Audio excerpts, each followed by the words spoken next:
Yo, welcome back to another video. It's about 7:22.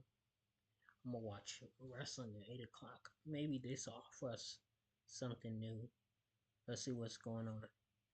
Going on, guys? It is WrestleMania here, back with some more news. Join us now as we look at the wildest news stories and rumors you need to know, including sad news as we're sending out prayers out to Jim Ross as he now has colon cancer. A WWE turning Cody Rhodes heel. Nikki Bella is ordered to pay. CM Punk removed. The WWE main roster salaries have been revealed. WWE are refusing to bring back an ex-champion. Triple H isn't going anywhere. WWE respond to fan backlash and much more.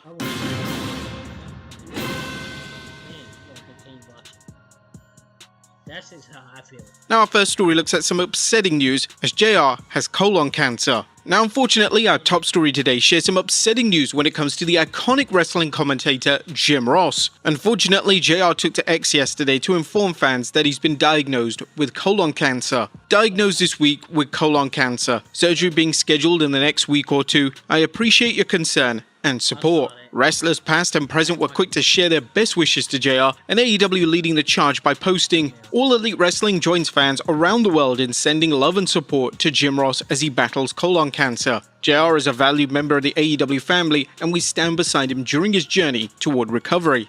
We really couldn't have said it better, and we extend our best wishes to Jim Ross and pray that his upcoming surgery is a success. He's beaten cancer before, he'll do it again.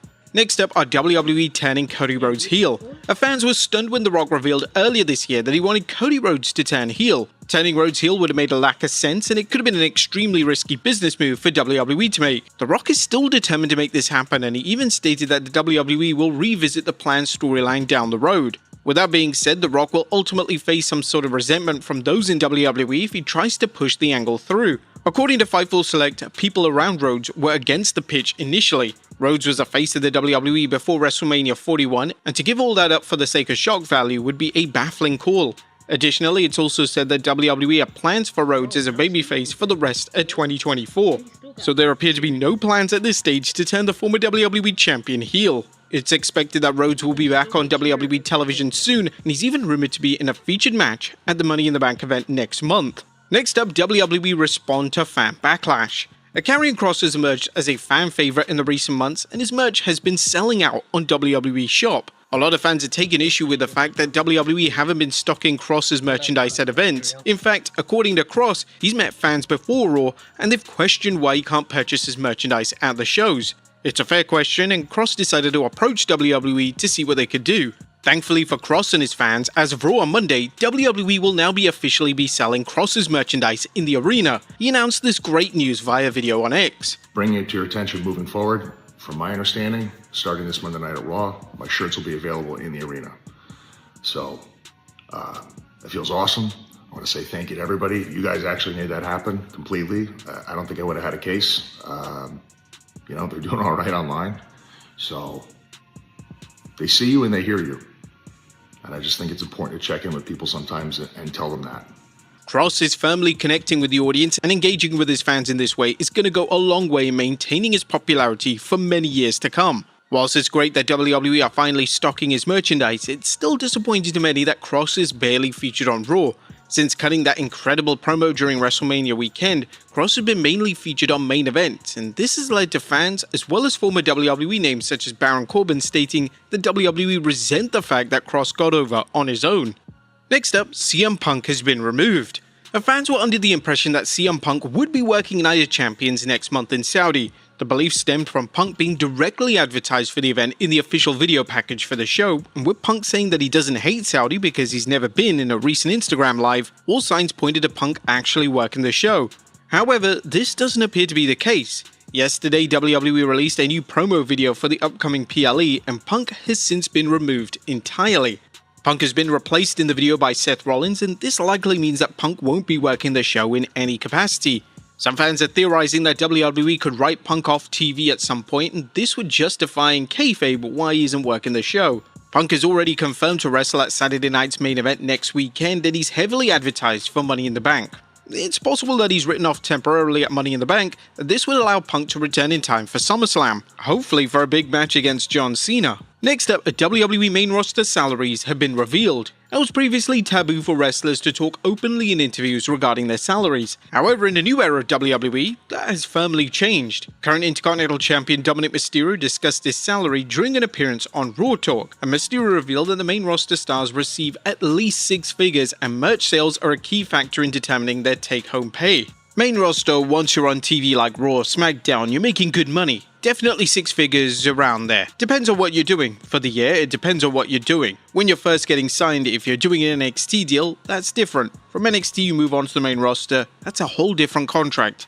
Now you're main roster and not NXT. The money depends on how you're getting used, your merch sales, action figures, video game stuff. There is so much that goes into it, it's hard to say a specific amount. With Mysterio being one of the most featured stars on the main roster as well as an active champion, it can easily be determined that he's in the upper echelon of the highest paid full-time talents on the main roster that hasn't been confirmed. Next up, WWE delivering a super show in Mexico. WWE looks to be focusing on delivering a number of big events in Mexico, with plans underway for a major super show Mexico, according to a new report from WrestleVote. The report notes that WWE is planning on running multiple live events in Mexico in the near future, which would ultimately lead to a huge Super Show style event. It's unknown if this supposed Super Show will be a PLE or a non-broadcasted event. However, the labeling of a Super Show indicates that the show will be bigger than a standard live event or a traditional episode of Raw or SmackDown. At this time, there's no date in place for these events, however the process is underway to make these events happen. WWE has put a specific focus on international events since the TKO merger, and it's without a doubt been one of the best parts of the TKO acquisition. Next up, a legend is returning at Saturday Night's main event.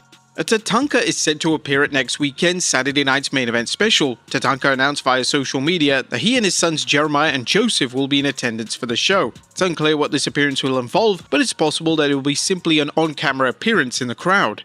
Next up, Triple H not going anywhere. There was some concern around WrestleMania season that WWE could potentially look at replacing Triple H. These concerns predominantly came from a lackluster reception to the WrestleMania 41 build, as well as TKO board member The Rock distancing himself from the WrestleMania main event angle between Cody Rhodes and John Cena.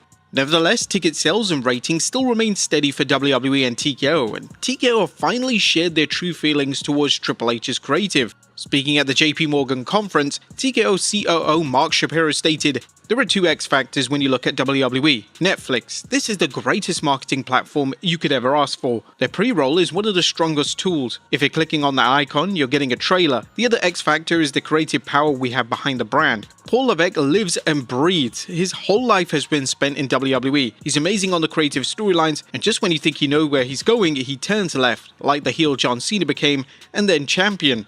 This is the first time in a while that the game has been publicly praised by TKO like this. Shapiro outright stated that Triple H is just the key to WWE's success as a Netflix deal, which is certainly a significant endorsement. Next up, Nikki Bella has to pay. Now, in their final divorce settlement between Nikki Bella and her former husband Artem Chignistev, there's been an agreement to pay her ex-husband a huge amount of cash each month. These are thousands of dollars in monthly child support. According to TMZ, the former WWE wrestler and a pro dancer ex reached an agreement for Nikki to pay Artem $3,500 each month for the care of their son Mateo. She's also forking over a 6-figure lump sum to him, $100K now and another $100K before the end of this year. Nikki Bella is also responsible for covering the cost of Mateo's speech therapist, and they'll go half on his extracurricular activities. Now, this divorce has been pretty messy as Nikki filed a restraining order against her ex-husband, but then her ex-husband fired back saying that she was the aggressor in the marriage. Next up, WWE refusing to bring back an ex-champion. Despite making a name for himself on the independent scene, Matt Cardona aka Zack Ryder has been contacted for a WWE return. According to the former US and Intercontinental Champion during an interview with Chris Van Vliet, he's reached out to WWE numerous times, but there's been no interest in bringing him back. Obviously, I'm missing something. I don't know what it is. Listen, people say to me all the time, especially since we just had WrestleMania, WrestleCon, thousands of people, probably every other fan, if not every fan, when are you coming back? It's like, I don't know, I've reached out many times. I shouldn't say many, a few times every couple of months when something cool happens or I have something to say. Hey, look what I'm doing. There's been no offers. Everything's very nice, professional, but there's no offer. And you know, it is what it is. I'm going to keep working my ass off. Cardona is often a name that is rumored for Royal Rumble appearances, but evidently WWE have zero desire to bring him back in any capacity. Next up, Hulk Hogan undergoes neck surgery. Now, Hulk Hogan has undergone another surgery, this time on his neck. TMZ reports that the Hall of Famer underwent a procedure on his neck on Wednesday, and he said that Hogan needed minimal recovery time. But whether you like him or not, we're still hoping that he has a smooth recovery. And finally, a huge WWE PLE match revealed. Our final story today takes a look at a potential match set for Evolution in July. This July will bring the all-women PLE known as Evolution, and it appears that WWE will be delivering a first-time ever encounter on the show. According to WrestleVotes Radio, one of the top matches pitched for the show is Charlotte Flair vs Jade Cargill. The two have had a number of interactions on TV, so the seeds have definitely been planted there. It was reported earlier this week that WWE will be moving away from the established match format for this event. Typically, modern-day PLEs stick to a limited 5-match format. However, for this event, the card should have at least 7 matches, and even including a Battle Royal. Are you guys looking forward to a Jade Cargill versus Charlotte Flair match? Let us know in the comments down below, and I'll see you next time with some more. Alright. Thank y'all for watching. I'm gonna see y'all